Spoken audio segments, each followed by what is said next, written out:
Você provavelmente já testou vários e vários métodos de estudo e nunca conseguiu passar numa prova, ser aprovado no concurso público. Isso se dá principalmente porque você ficou preso em vários métodos de estudo passivo e nunca aprendeu a estudar da maneira correta, ou seja, da maneira ativa. E nesse vídeo aqui eu vou resolver o seu problema. Eu vou lhe ensinar a principal maneira de se estudar um conteúdo de forma ativa, ou seja, por meio de questões. E não basta simplesmente você ficar fazendo questões igual um robô. Existe uma maneira correta de se fazer isso. Então fica até o final desse vídeo para você aprender a como que funciona o estudo por questões. Então, sem enrolação, pessoal, esse vídeo aqui ele terá 3 passos que você poderá colocar em prática para aprender a estudar por questões. São 3 passos práticos que você pode colocar em qualquer momento da sua rotina. Então, bom, vamos começar. Primeiro passo, e não menos importante, pessoal, você precisa escolher uma plataforma de questões. E aqui eu estou falando para quem está bem no início mesmo, tá certo? Mas de longe, isso aqui é o passo mais importante. Você precisa dar o pontapé inicial e assinar uma plataforma. Então saiba que se você está se comprometendo a estudar para concurso, estudar para qualquer coisa, você precisa desembolsar um investimento. Você precisa investir naquilo. E em especial nas provas, nos concursos, você vai precisar de uma plataforma de questões, especificamente para aquela prova que você está estudando. Tá? E aqui eu separei as principais. Então você tem o Tec Concurso, o Que Concurso, o Gran Concurso, e você vai escolher aquela que mais lhe satisfaz, que mais lhe traz afinidade. Enfim, eu particularmente uso o Tec Concursos. Eu acredito que seja uma plataforma muito completa, com bons comentários, e gosto bastante dela. Mas tem quem goste do Que, tem quem goste do Gran, enfim, você vai escolher aquela que mais lhe apetece.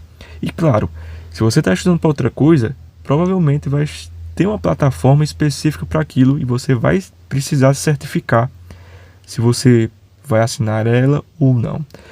E por que isso é o passo mais importante? Porque o princípio fundamental dos estudos por questões é que você precisa fazer questões exaustivamente. Você precisa fazer questões em grande quantidade. Então, ter uma plataforma com um bom banco de questões é o passo principal. É uma plataforma que você consegue fazer várias e várias questões sem nenhuma limitação, com bons comentários, com boas resoluções, é o primeiro passo. Então, bom, escolha a sua plataforma. Segundo passo, pessoal, você vai separar as questões. E existe uma maneira correta de se fazer isso. E eu acho que a partir do momento que você entender a maneira correta, você consegue performar muito bem e economizar bastante tempo. Então, bom, vamos supor que você estudou o seu assunto lá por videoaula e agora você está indo para as questões. Primeiro passo é escolher o filtro. Então, bom, você vai filtrar na sua própria plataforma, vai ter isso, mas você vai escolher a sua banca do seu concurso, vai escolher o assunto que você está estudando e vai escolher os anos, certo? Aqui é interessante que você escolha realmente os anos mais recentes no começo e vá com o tempo descendo a escada, certo? Então você vai estabelecer um filtro específico para aquele assunto. E quanto mais específico, melhor ele vai ser, pessoal. Porque a gente está falando de tempo, a gente está lutando contra o tempo. Então, quanto mais específico for aquilo, melhor ele será. Ou seja, se eu tenho várias questões muito amplas que abordam vários assuntos, você não vai ter o mesmo rendimento do que aquelas questões que são feitas exclusivamente para o assunto que você está estudando. Então seja criterioso nisso aqui, certo? Escolha, especifique ao máximo, estude os filtros da sua plataforma e faça as questões mais específicas para o assunto que você está estudando. E bom, segundo passo, gere as listas com no máximo 150 questões. Pessoal, por que eu coloquei esse número de 150 questões? Não necessariamente se dá por 150, mas aqui pode ser 100, 120, 130, enfim. Você vai escolher pelo menos de 100 a 150 questões. Por que eu estou colocando esse limite, pessoal? Eu tinha um erro muito grotesco que eu fazia no começo, que era gerar cadernos com listas muito extensas. Então eu ia estudar português e como eu já tinha uma teoria de certa forma consolidada em português, eu acho que todo mundo já tem, eu partia para as questões. E eu gerava uma lista de questões com, sei lá, 10 mil questões. 10 mil questões da banca CESP Sebrasp de português. E eu pensava, minha meta é terminar essas 10 mil questões para passar por toda a matéria e ficar bom em todas as questões de português da CESP Sebrasp. E eu me frustrava, por quê? Porque eu não conseguia terminar essas 10 mil questões, é lógico, e eu simplesmente, pessoal, trombava com questões de mesmos assuntos. Então, estava lá no meio da lista, eu acabava fazendo 10 questões de crase. Eu acabava fazendo depois 10 questões de pronome. Depois eu ia ver, eu estava fazendo mais 10 questões de crase de novo. E por que isso, pessoal? Porque eu estou falando de 10 mil questões, então vai ter muitas questões repetidas do mesmo assunto. Então, se acostume, se você quiser terminar uma lista dessa, a fazer 2 mil questões de crase, 3 mil questões de pronome. Então, é muito assunto. Então, quando você limita a um número relativamente baixo, comparado com 10 mil questões, você dá para si mesmo a possibilidade de passar por uma matéria várias e várias vezes. Então, se eu coloco 100 questões aqui no caderno e eu consigo terminar ele ali em 2 a 3 semanas, eu sei que em 2 e 3 semanas eu vou conseguir passar por todo o português. Eu vou conseguir, pessoal, passar por todos os assuntos da matéria e vou fazer uma quantidade boa de questões. Então, fiz 3 questões de crase. 3 questões de crase bem feitas já é o suficiente para você dominar aquele assunto. E aí, pessoal, você vai rotacionando a matéria várias e várias vezes. E qual que é o bizu? Gerou a lista lá de 100 questões, de 100 a 150 questões. Questões da banca AOCP do ano de 2026. Você fez ali o filtro, deu 150 questões. Assim que você terminar essas 150, cara, faz as questões de 2025 agora, que provavelmente serão de 100 a 150 também. E aí você vai passando pela matéria várias e várias vezes, vendo todos os assuntos. E aqui em 2025 você pode colocar, sei lá, acrescentar as questões erradas de 2026, para ficar cada vez mais craque no assunto. E aí você vai rotacionando a matéria várias e várias vezes e vai ficando bom em todos os assuntos. É muito mais eficaz do que você fazer uma lista de 10 mil questões. Vou fazer 20 questões por dia, vou terminar em tantos meses, mas não rende tanto. Você vai fazer muitas questões repetidas. E terceiro passo e o mais importante: salve as questões erradas e mais importantes. Percebe, pessoal, que esse terceiro passo ele é o diagnóstico claro para saber se você está tendo a tão chamada evolução. Bom, por que eu estou dizendo isso? Porque percebe que se você está acertando as questões que você errou no começo e está acertando as questões mais importantes do assunto, quer dizer que você está evoluindo?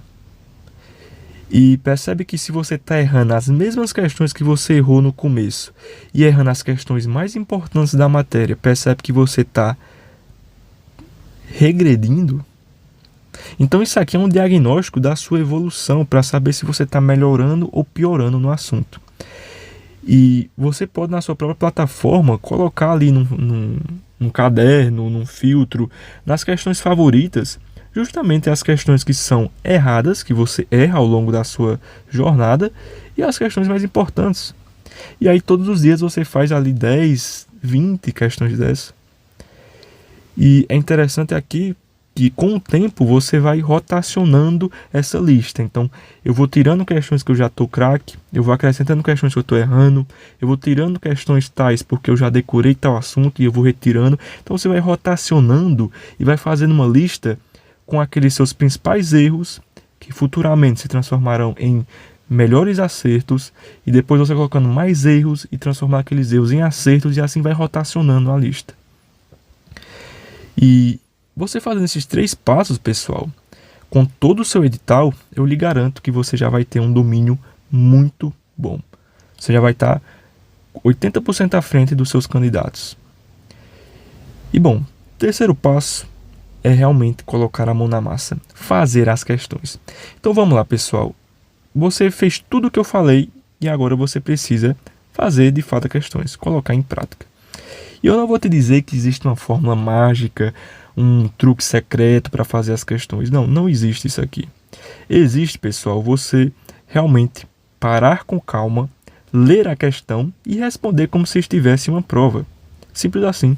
Você pode começar pelo comando da questão, você pode começar pelo começo, não faz diferença. Tem mentor que faz todo o malabarismo em cima disso aqui, sendo que é só você resolver a questão da maneira que você acha certo. Então, está de frente a uma questão, pessoal, você precisa fazer ela como se tivesse uma prova. Então, o principal aqui é só responder. O mais importante, depois disso, é você entender por que você acertou a questão ou por que você errou a questão. E a partir dali, ver comentários da galera, ver comentários do professor, explicar para si mesmo o que é que a banca pedia e meio que destrinchando a questão. Não tem uma fórmula exata para isso, mas você mesmo vai percebendo e vai criando um hábito, o hábito de ficar destrinchando a questão, querendo saber o que é que ela pedia. Então, eu separei uma questão aqui de direito penal, não vou estar me aprofundando tanto, mas a questão pedia: pelo princípio da adequação social, considera-se materialmente atípica a conduta geradora de ínfima lesão ao interesse tutelado pela norma? Errado. Então, o princípio da adequação social não é isso aqui é outro princípio. E, bom, acertei a questão. Eu não vou simplesmente passar para outra, eu vou ver a resolução, eu vou ver os comentários do pessoal. Então, aqui na resolução, o comentário do professor, ele diz: o correto do que o comando pedia era o princípio da insignificância, então, ou seja, era outro princípio, tá? Considera-se tarará, tarará, e aqui ele vai fazendo a explicação dele, certinho. Então, eu vendo essa resolução, eu preciso entender por que a questão está errada. E, depois da resolução do professor, vou dar uma olhada nos comentários dos alunos, e aqui eles estão dizendo que a adequação social é isso, isso e isso, então não tem nada a ver com o comando da questão. Estou vendo que a adequação... Opa, aqui eu nem tinha visto esse comentário, mas enfim, essa outra usuária aqui falou que é justamente o princípio da insignificância, igual o professor aqui falou, e, ou seja, você a partir dos comentários do pessoal vai vendo por que a questão está errada, por que ela está certa, e a partir dali ir destrinchando como se fosse um quebra-cabeça. E você vai ver que você vai formar um hábito em cima disso e vai perder aquele costume de simplesmente acertar a questão e passar para outra, acertar a questão e passar para outra.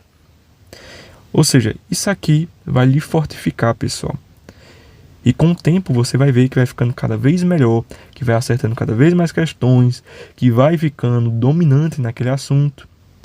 E depois de uns 2, 3 meses pode-se dizer, ou seja, pode-se dizer que você está pronto para, de repente, gabaritar aquela matéria no concurso, saber explicar, saber dar uma aula sobre o assunto. Demora tempo. E, de longe, pessoal, esse seria a principal forma de se estudar um assunto, por meio de questões, por meio do principal método que existe, método ativo das questões. Lembrando, pessoal, que você também precisa saber o que você irá fazer com todo o resultado dessas questões aqui, tá? Eu gravei um vídeo sobre caderno de erros, vai estar deixando o card aqui em cima do vídeo, para você dar uma olhada sobre o que você pode fazer com os seus erros, os seus acertos, os comentários dos alunos.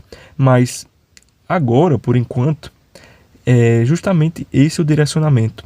Fazer as questões com calma, como se estivesse em prova, destrinchar por meio dos comentários, saber por que está certo, saber por que está errado e ir fazendo elas exaustivamente, em alta quantidade, tá? Com organização, com revisão e basicamente é isso. Não tem mistério, pessoal. E vou lhe garantir que, de longe, comparado a qualquer outra forma de estudo, essa é a melhor e mais eficaz.